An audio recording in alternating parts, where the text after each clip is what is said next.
ओम शांति। आज सुनेंगे 26/4/1982 के अव्यक्त महावाक्य। टाइटल, बाप दादा के दिल तख्त नशीन बनने का सर्व को समान अधिकार है। कैसे हम सभी बाबा के दिल में बैठ सकते हैं, उसके बारे में हम आज बहुत ही गहराई से समझेंगे कि बाबा के दिल में बैठने के लिए कौन कौन सी बातों का हमें ध्यान रखना चाहिए। तो आज ज्ञान सागर, ज्ञान गंगाओं और ज्ञान सागर से मिलन हो रहा है, जिस मेले में सभी बच्चे बाबा से रूहानी मिलन का अनुभव करते हैं।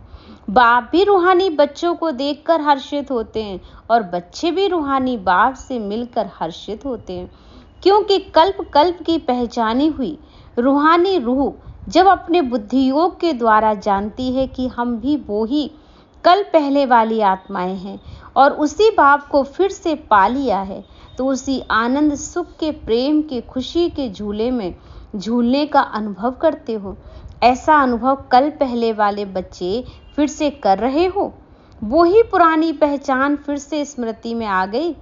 ऐसी स्मृति स्वरूप स्नेही आत्माएं इस स्नेह के सागर में समाई हुई लवलीन आत्माएं ही इस विशेष अनुभव को जान सकती हैं, क्योंकि स्नेही आत्माएं तो सभी बच्चे बन गए, स्नेह के शुद्ध संबंध से यहाँ तक भी पहुंच गए।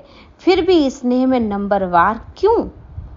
कोई स्नेह में समाई हुई आत्माएं दिख रही थीं और कोई तो मिलन बनाने के अनुभव को यथाशक्ति अनुभव करने वाले दिख रही थीं और कोई तो इस रूहानी मिलन मेले के आनंद को समझने वाली भी थी, पर समझने के प्रयत्न में लगे हुए फिर भी सभी को कहेंगे स्नेही आत्माएं। तो स्नेह के संबंध के आधार पर आगे बढ़ते हुए समाये हुए स्वरूप तक भी पहुंच जाओगे। समझना समाप्त हो, समाने का अनुभव भी हो जाएगा, क्योंकि समाने वाली आत्माएं समान आत्माएं बन जाती हैं। तो जितना हम भगवान को प्रेम में समा जाएंगे और दूसरों को भी हम इस प्रेम में समाने का अधिकार देंगे, तो समान बनना अर्थात स्नेह में समा जाना। तो अपने आप को स्वयं ही जान सकते हो कि कहाँ तक हम बाप समान बन गए हैं। बाप का संकल्प क्या है, उसी संकल्प को समान मुझ लवलीन आत्मा का संकल्प है। ऐसे वाणी, कर्म, सेवा, संबंध सब में बाप समान बनो। वह अभी तक भी महान अंतर है, वह थोड़ा सा अंतर है, अंतर समाप्त होना ही है, क्योंकि मन मनाभव का महामंत्र है और इस मन मनाभव को संकल्प और सेकंड में स्वरूप में लाना, इसी को समान और समाई हुई आत्मा कहा जाता है। बेहद का बाप, बेहद का संकल्प रखने वाले कि सर्व बच्चे बाप समान बन जाएं। ऐसे नहीं मैं गुरु बनूं और यह मेरे शिष्य बन जाएं, ऐसा तो संकल्प बच्चों में नहीं आता है, क्योंकि समान बनाना और बन करके बाप के दिल तख्त नशीन बन जाना, यहाँ कोई गद्दी नशीन नहीं बनेगा, लेकिन भगवान के दिल में बैठने का भाग हर आत्मा को मिलता है। तो वह एक दो को बने, लेकिन बेहद का बाबा बेहद के दिल तख्त नशीन बनाते हैं, जो सर्व बच्चे अधिकारी बन सकते हैं। सभी को एक ही जैसा गोल्डन चांस मिला है, चाहे आदि में आने वाले हो, चाहे मध्य में व अभी आने वाले हो, सभी को पूरा अधिकार है समान बनने का, अर्थात दिल तख्त नशीन बनने का। ऐसे नहीं कि पीछे वाले आगे नहीं जा सकते, कोई भी आगे जा सकता है, क्योंकि यह बेहद की प्रॉपर्टी है। इसलिए ऐसा नहीं कि पहले वालों ने तो ले लिया तो समाप्त हो गई, इसलिए इतनी अखुट प्रॉपर्टी है जो अब के बाद भी लेने चाहें तो भी ले सकते हो। कहने का भाव है बाबा का कि इसमें हम ये ना सोचें कि हमें अधिकार लेने के लिए हमें कुछ अलग से टाइम चाहिए, क्योंकि पहले वालों को ज़्यादा वक्त मिल गया।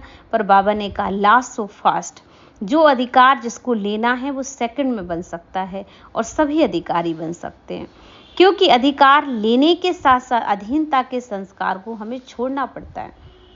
कुछ भी नहीं, सिर्फ अधीनता है। लेकिन जब छोड़ने की बात आती ना, तो अपनी कमजोरी के कारण इस बात में रह जाते हैं और कहते हैं कि छूटता ही नहीं है।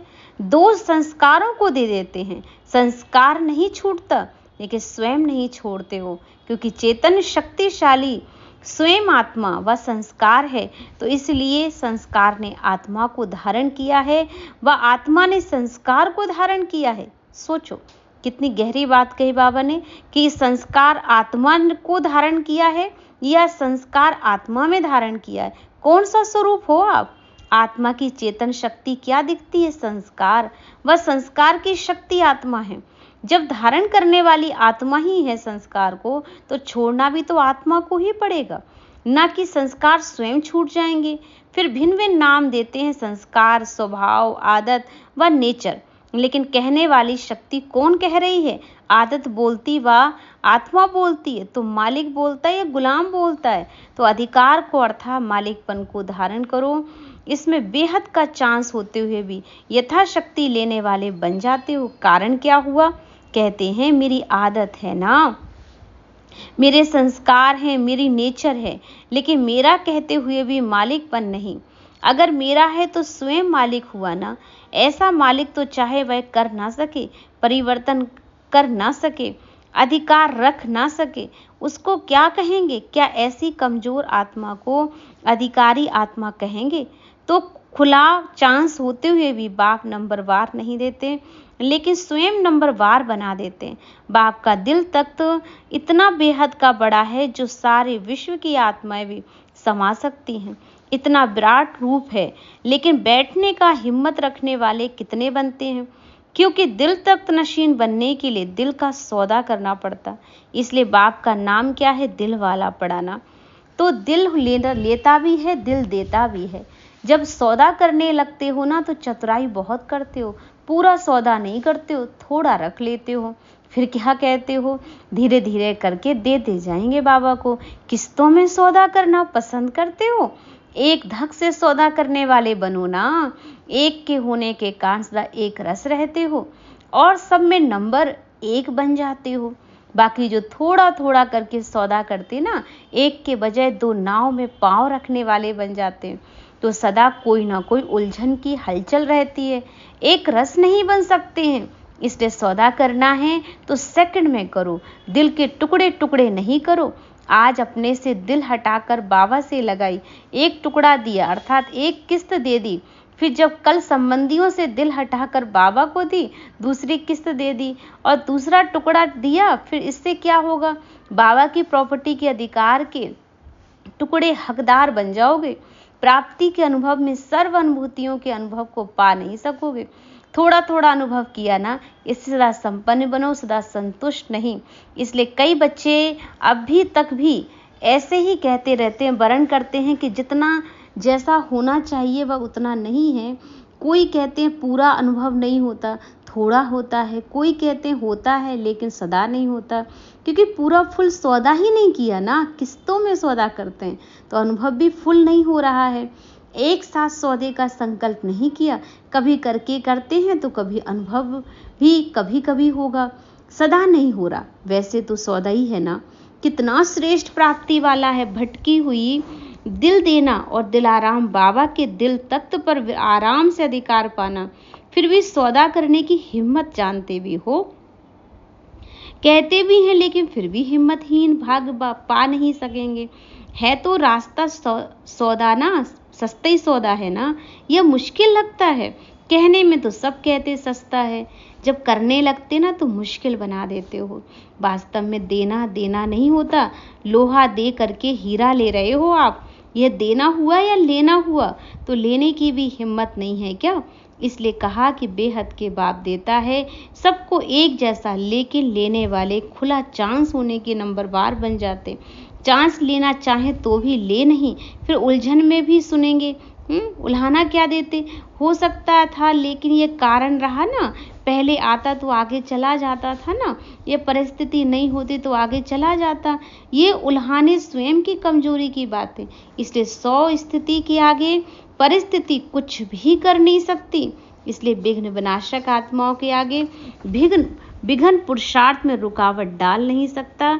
पर समय के हिसाब से, रफ्तार का हिसाब नहीं। 2 साल वाला आगे जा सकता है, 2 मास वाला नहीं जा सकता, ये हिसाब नहीं रखा। यहाँ तो सेकंड का सौदा है, 2 मास तो कितना बड़ा है, लेकिन जब से आए हो तब से तीव्र गति धारण करो। तो सदा ही तीव्र गति वाले कई अलबेली आत्माओं से आगे जा सकते हैं। इसलिए वर्तमान समय को मास्टर सर्वशक्तिवान आत्माओं का वरदान है। जो अपने लिए चाहो, जितना आगे बढ़ना चाहो उतना बना सकते हो, क्योंकि ये वरदानी समय है, अभी नहीं तो कभी नहीं। इसे दृढ़ता के साथ संकल्प लो और सफलता पालो। अच्छा, ऐसा सभी विशेष बच्चों को बाबा ने याद प्यार दिया। हम बच्चों की ओर से बाबा को भी याद प्यार, नमस्ते, शुक्रिया बाबा।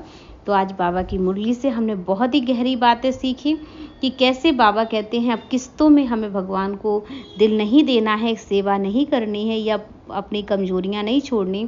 एक धक से सब कुछ बाबा को दे दो तो नशा भी फुल रहेगा और खुशी भी हमारी सदाकाल बनी रहेगी। ओम शांति।